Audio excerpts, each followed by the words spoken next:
Halo kelas, sore this morning. Oke, sebelum belajar silakan persiapkan diri dengan baik dan semua perangkat untuk belajar ya. Oke, kembali lagi dengan Miss Dewi Sartika Gautam, Ilmu Pengetahuan Alam kelas 8 Sistem Pencernaan Manusia. Sebelum kita memulai pembelajaran kita, mari kita berdoa terlebih dahulu. Let's pray.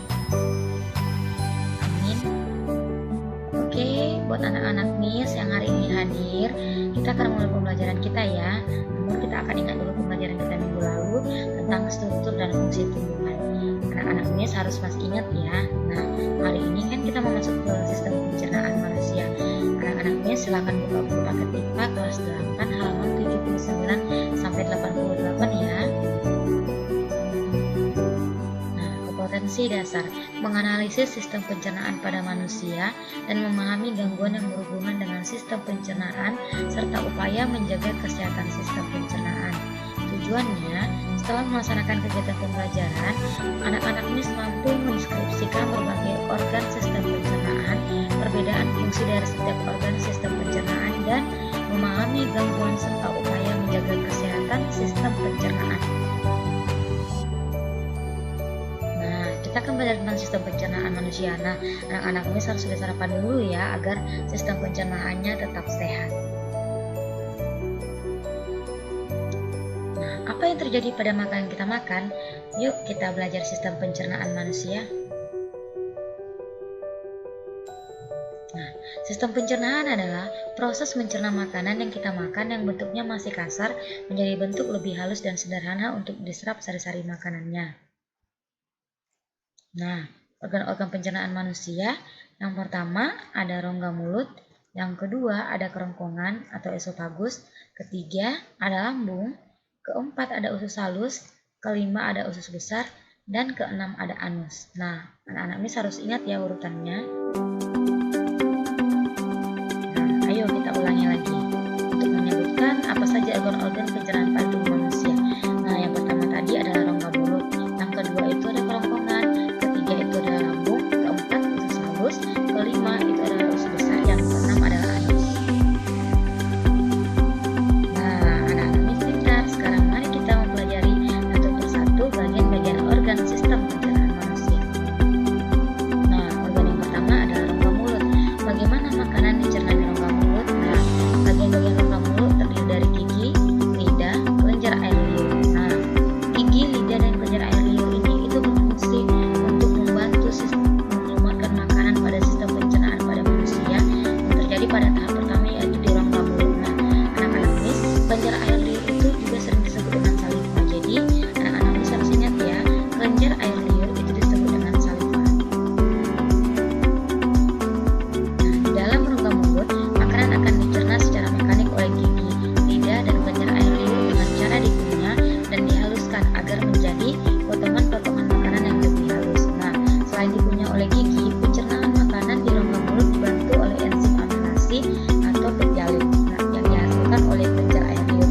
Enzim amilase atau petialin berfungsi untuk mengubah amilum atau karbohidrat menjadi makrosa atau monosakarida sehingga makanan yang kita makan akan terasa manis. Nah, yang kedua kerongkongan atau esofagus. Benar ya? Setelah dari rongga mulut, makanan akan masuk ke kerongkongan atau esofagus. Di kerongkongan, makanan akan didorong ke lambung oleh kerongkongan melalui gerak peristaltik. Nah, gerak peristaltik tadi adalah gerak mendorong makanan yang terjadi di kerongkongan kita ya. Anak-anak bisa harus ingat apa itu gerak peristaltik. Nah, yang ketiga ada lambung. Nah, pada lambung, makanan dicerna secara mekanik dan kimiawi. Nah, pencernaan mekanik itu dilakukan oleh otot-otot lambung yang berkontraksi, melakukan gerakan atau mengemas atau menggiling makanan hingga menjadi bentuk yang bulat seperti bubur. Nah, kalau pencernaan secara kimiawi itu dibantu oleh enzim pencernaan yang dihasilkan oleh lambung atau getah lambung. Nah, keempat ada usus halus. Makanan dari lambung yang telah berbentuk bubur kemudian masuk ke usus halus untuk dicerna kembali dan diserap sari-sari makanan. Nah, usus halus itu ada terdiri atas 3 bagian. Ada duodenum, itu disebut dengan usus 12 jari. Nah, usus kosong itu disebut dengan jejunum. Usus penyerapan itu disebut dengan ileum. Nah, di usus halus ini terdapat juga enzim pencernaan yang berperan pada proses pencernaan.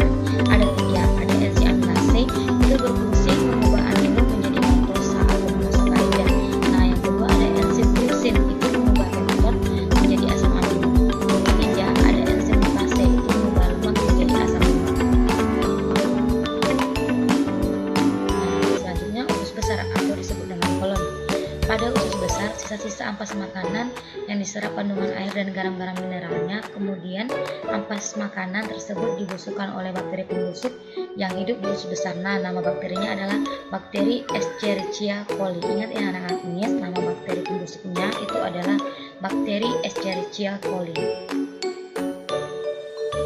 Nah, yang keenam, anus. Nah, anus adalah saluran pembuangan terakhir tempat keluarnya feses atau tinja ampas makanan sisa proses pencernaan. Ingat ya, anus itu saluran pembuangan terakhir kita, tempat keluarnya feses atau tinja ampas makanan sisa proses pencernaan. Nah, gangguan-gangguan pada sistem pencernaan dimulai dari rongga mulut hingga anus itu ada 3 nih sebuat ya. Di rongga mulut itu ada terjadi sariawan, terjadi karena adanya infeksi pada lapisan mukosa mulut. Nah, ada mah itu karena produksi asam lambung kita berlebihan. Sembelit itu penyerapan air yang tinggi sehingga feses menjadi keras. Nah, upaya yang dapat kita lakukan untuk menjaga sistem pencernaan kita, yang pertama, makan secara teratur, kunyah makanan dengan baik, minum air yang cukup, konsumsi makanan yang berserat, hindari makanan dan minuman yang dingin, olahraga teratur, atasi stres, dan menjaga kebersihan.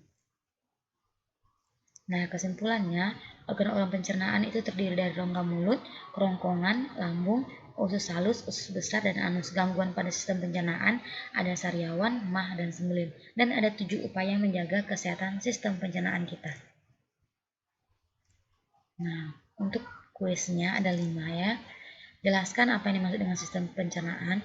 Apakah yang dimaksud dengan pencernaan secara mekanik dan pencernaan secara kemawi? Nah, yang ketiga, apakah fungsi gigi dalam mulut?